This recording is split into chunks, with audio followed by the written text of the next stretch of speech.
Okay, very, very difficult question because this is something which will change every week. But right now, my favorite song remains Kuएं में कूद के मर जाना from the movie Parivar 1954. And you were asking me why, because see, once you sing to a Kishore Kumar song, you have to remember that you visualize Kishore Kumar singing and take a holistic approach of that song. So this was one song where Kishore Kumar sings in 7 different voices. That includes himself, his father, his girlfriend's brother, a villain from Honolulu, and so many. So most importantly, if you see the song and the picturization, that, like I told you, genius would be an understatement for that song. You have to remember those days, they say in some magazines and all that Kishore Kumar was the second busiest actor in town after Dilip Kumar. But probably it's a wrong statement. I think he was busier than Dilip Kumar. He had to be, because he was working in 3 shifts full.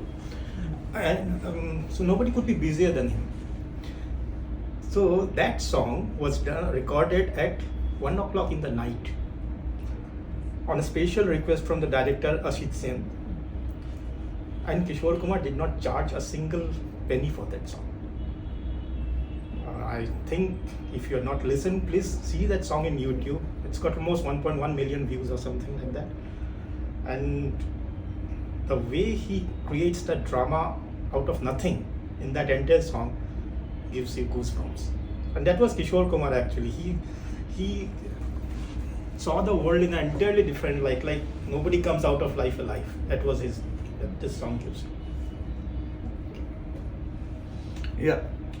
My favorite Kishore Kumar song of all times is from another Ashit Sen. His Ashit Sen is the fat comic actor Ashit Sen, who was also a director. My favorite Kishore Kumar song, it's from the thinner Ashit Sen's film Safar. The song is Zindagi Ka Safar, Ye Kaisa Safar. Why it is my favorite, it is difficult to say, but I think the overall simplicity of the song moved me a lot. The lyrics are simple, indefinite. Actually, nobody knows what is the Zindagi Ka Safar, right? Where do we go? And thirdly, it's a simple song to sing. Anybody can sing sing it, number one, and I'm sure it moves anybody who hears it, right?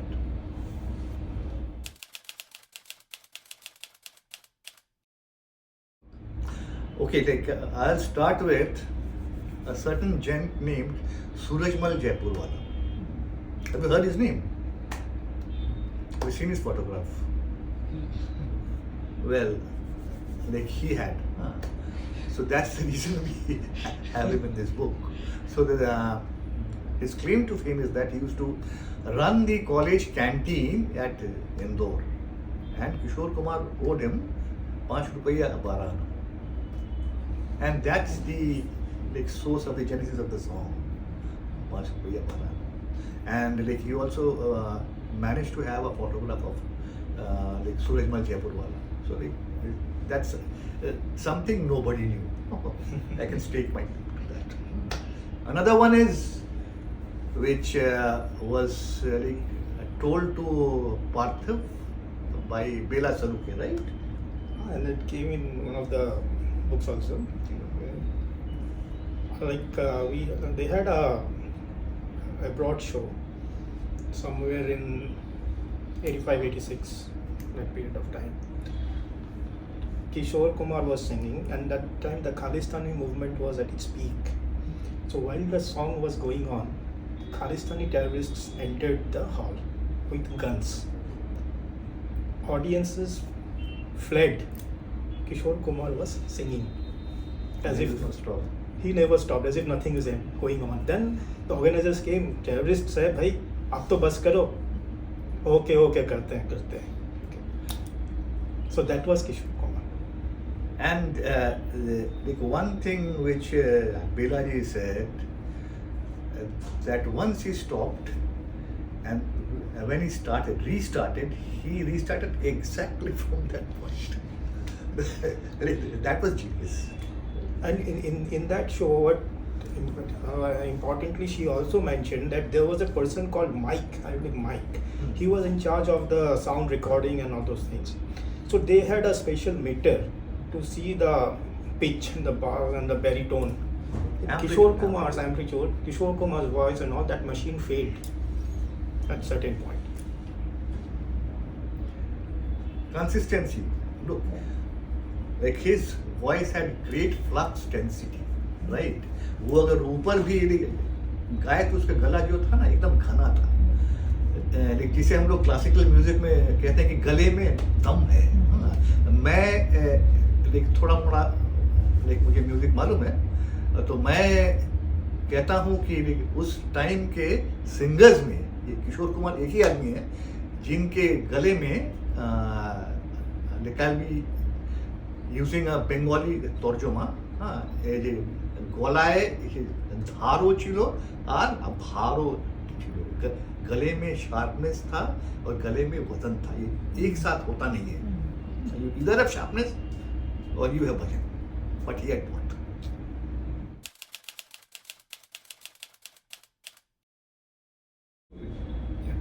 See, Kishore Kumar, if you see, in 50s and 60s, he was a bit different. I'm not going into the technicalities and how he was different, but he was a sign of India's progress. We had achieved independence in 1947. And आप देखोगे तो थोड़े रोने धोने का गाना and all those things started. As and when India progressed, Kishore Kumar's baritone also progressed. और 70s से आप देखोगे, he touched full throttle. उसकी voice before Aradhana was something थोड़ा हल्का, silkiness was more.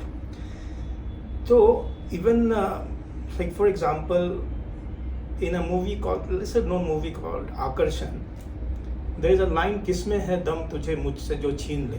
That's atrocious lyrics, but the way he sang it, किसमें है दम तुम्हें मुझसे जो छीन ले. So that part attracted the youth especially, and this continues. The 70s song, these are evergreen songs. FM, I don't know how many channels they have. Kishore Kumar's birthday and October 13th, and that is what is totally hooked on 24 hours, like last 72 hours they will play Kishore Kumar songs. So it's not that youths are getting influenced or something, but this is a continuous phenomenon. Kishore Kumar and R.D. Burman, I don't know, like, see, today we are in a generation where we are equidistant from time. So Kishore Kumar, Mohammed Rafi's and other singers, they're all equidistant from us. But the moment after say 50 years from now, when the graph of time will vanish, then you will see more of these things. When people will not know that who were the competitors, who were there at that time. This is, I hope you're getting me. So उस time पे आप देखोगे कि this songs will reach a totally different level. Even I told you this परिवार song, 1.1 million views on YouTube. उसमें हमारे generation के कितने हैं? Very few. 70-year-old. Okay, so like my answer is like not that bhari and bharkam. You said today's generation. I represent today's generation. I am still 18. Okay, jokes apart. We have mentioned one of the basic reasons like why we wrote this book. Like in 2012, I was like walking along the pavements of Park Street in Kolkata. I saw a film fair. तो उसको उठा लिया मैंने. So उधर एक voting था, एक poll था, the greatest singers and composers. See in 2000, क्या बोला मैंने? 12. Number one singer, it was Kishore Kumar. Number one composer, it was R.D. Burman. Okay. The number one actress, it was Kajol. So it means that the recency factor, it was dominant.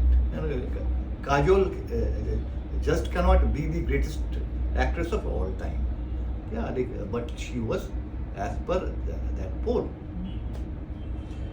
Next year, again the same poll. Again the number one actor, the number one singer, it was Kishore Kumar. So he appealed to a generation much after him. And this is something we have mentioned in the book. Another thing that we have mentioned in the book is that Lata Mangeshkar mentioned that 50 years from now, a male voice should be like the voice of Kishore Kumar. So I think this tells it all. And if you see in mobile, the most downloaded songs are of Kishore Kumar's, and probably 80% of the youth, they download it first, then they get hooked on, then they realize who is the singer, then someone tells, they search Google and say it's Kishore Kumar.